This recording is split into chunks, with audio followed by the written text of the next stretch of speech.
Welcome to the Royal Daily Tea YouTube channel. Please be advised all of my videos are for entertainment purposes only, based 100% on my own opinion, my own theories, and my own research. All of my information can be found on the public domain and falls under the fair use guidelines. Please feel free to do your own research. Hello and welcome back to the Royal Daily Tea. So I hope y'all enjoyed my last video where I showcased a little bit of some royal fashion. I thought Camilla and Kate look absolutely fabulous, and I really love how they dress up to the occasion with the hats and the gloves and the beautiful coat dresses.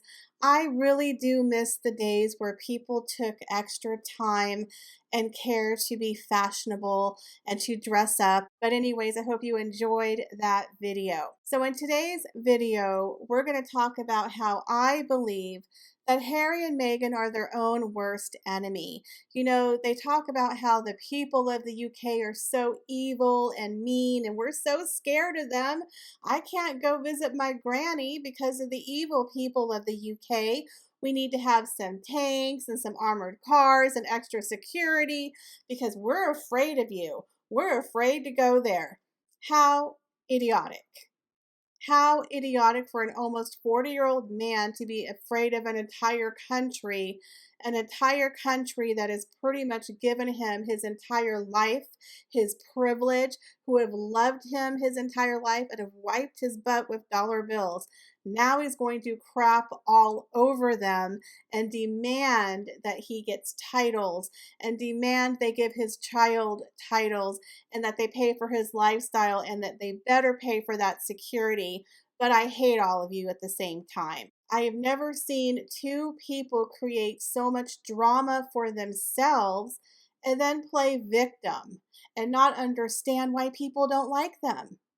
Seriously, it's like you can't make it up.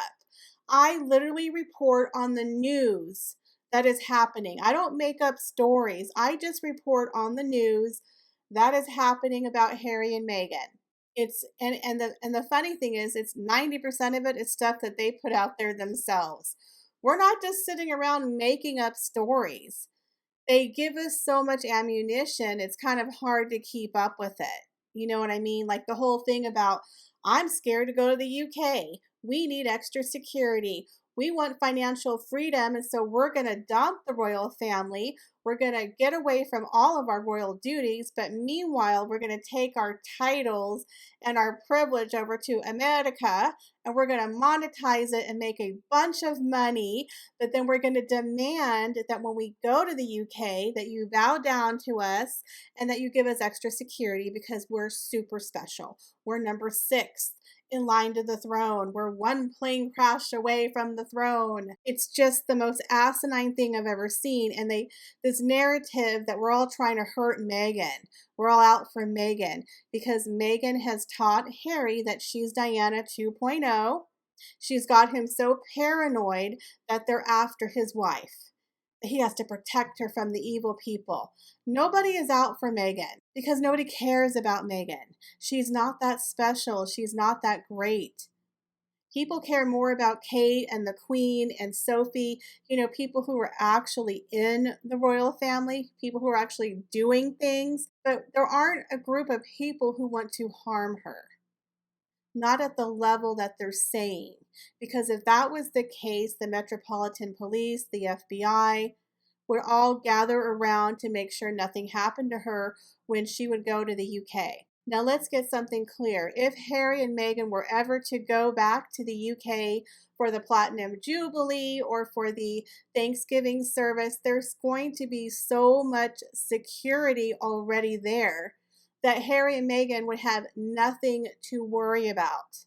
They don't need extra security on top of the extra security. But again, their egos are so large that they can't see the truth that's sitting in front of them. But they don't get it. They still feel like, you know, we're up at the top of the food chain. We're super important. We're super popular.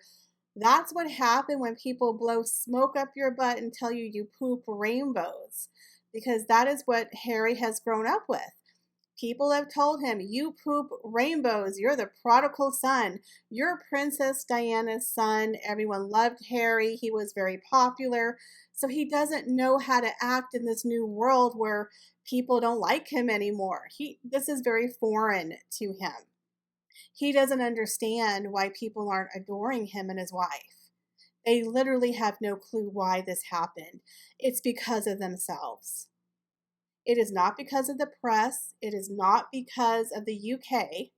It's them. Now, Meghan Markle, when she came on the scene in 2016, when you look at Hollywood like George Clooney and Brad Pitt, Angelina Jolie, Meghan Markle, she's not an A-lister. She's what you call a D-lister. She was a cable TV actress, which Neil Sean always loves to bring up. Problem is she always wanted to be an A-lister. Right? She always wanted to be up one level, and she just didn't get there, and she was nearing 40. And when you're an actress, especially a woman, and you get to be of a certain age and you haven't quite hit that level, it's probably not going to happen for you. And I think Meghan probably realized that. She was trying to get herself a new rich husband from the UK, and she met Harry. Now, shortly after Meghan got with Harry, it was like all of her friends and family and people who knew her before Suits kind of disappeared. It's like she created a new narrative where nothing before 2013 existed. She wiped the slate clean, and her family pretty much didn't make the cut except for Doria.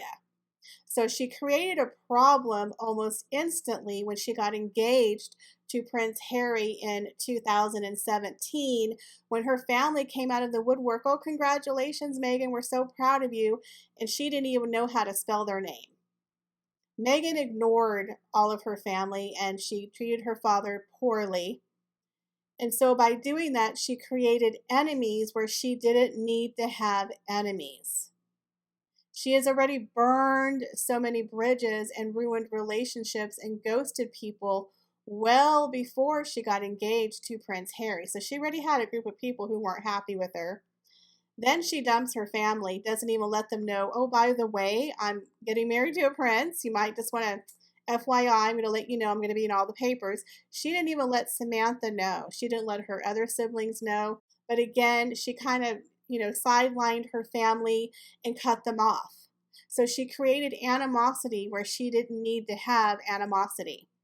Then she mistreated her father, where she famously wrote that letter where she talked about, Dear Daddy, right? That whole letter, which was meant for manipulation, trying to make her father look bad. And the royal family had begged her, please make up with your father. Please, let's just squash the beef. Let's get him out here. Let's get your family to the wedding. They were trying to help her, but she didn't want the help.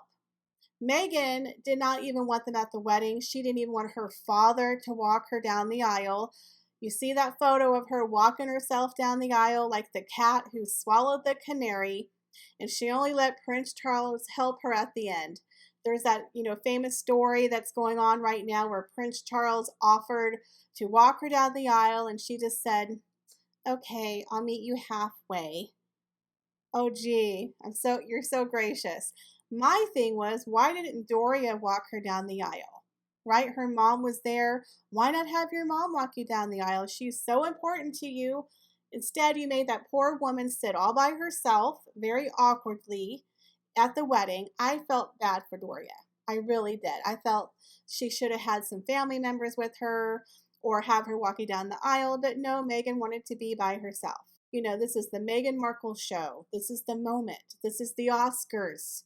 This is literally the closest to the Oscars that Meghan is ever going to get to, was this royal wedding, because it was on a worldwide stage. So shortly after that, all these people from her past kind of came out from the woodwork. Like we talked about in a previous video, she would slam at the door and the skeletons were popping out. Because when you're not a nice person and you have a past of ghosting people and using people and tossing people aside, they come back out. Karma likes to come back out. Okay. So now she has an enemy with her family, which she didn't need to have. She already had all those other people she ghosted. And now they just keep adding to the pile.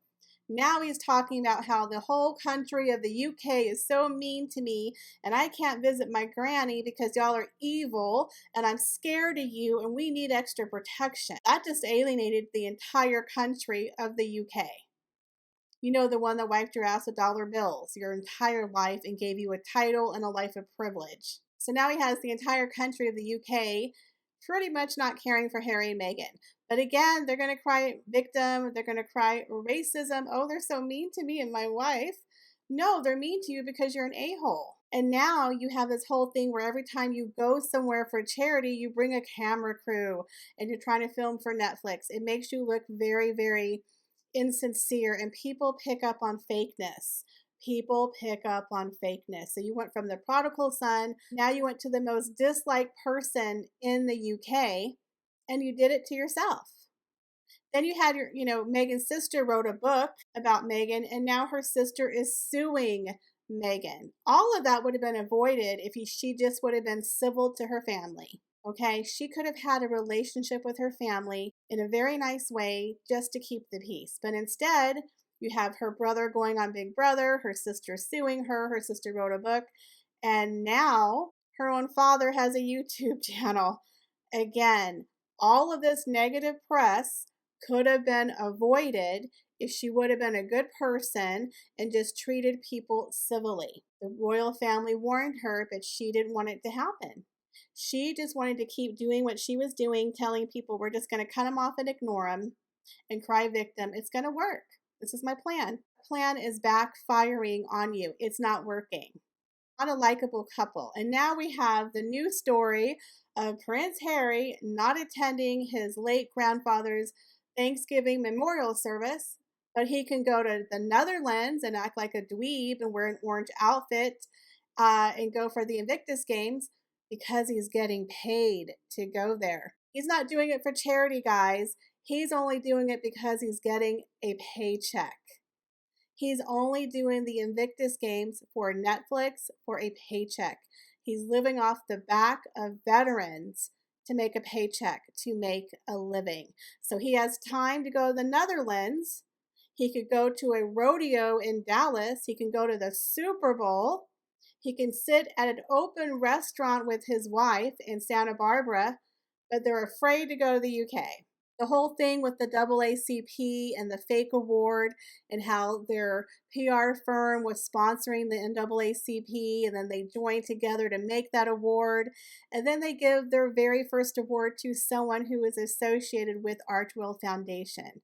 Do people not read? Do they not connect the dots?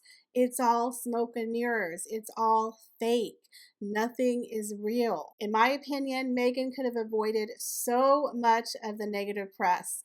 The funny thing is when Meghan got engaged to Harry, the negative press that followed her was not from the UK press.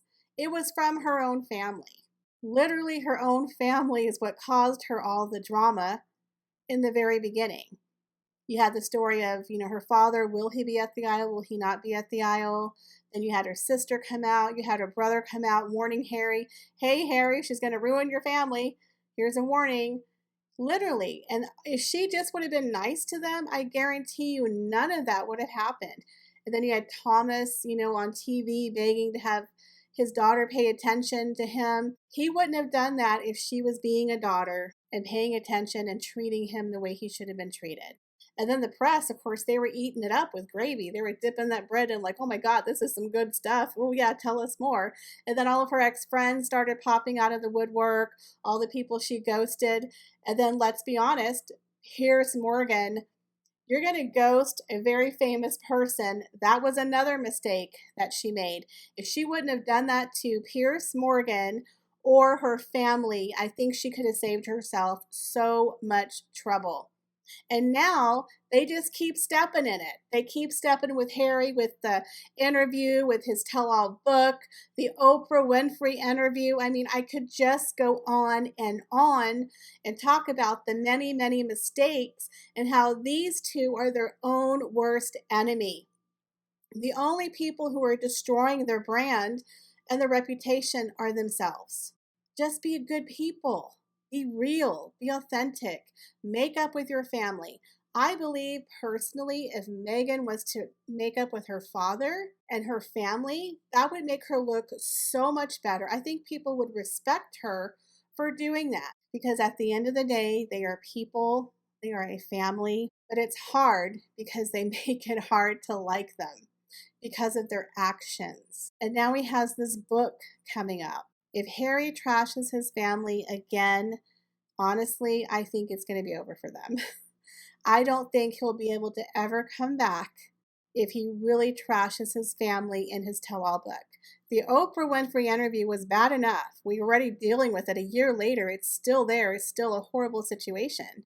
But if he trashes his family even more, to me, they're holding on by a string. Their deals are very shaky. They still haven't produced anything for Spotify. They're trying to get stuff for Netflix, but again, everything with Netflix and Spotify are ratings based.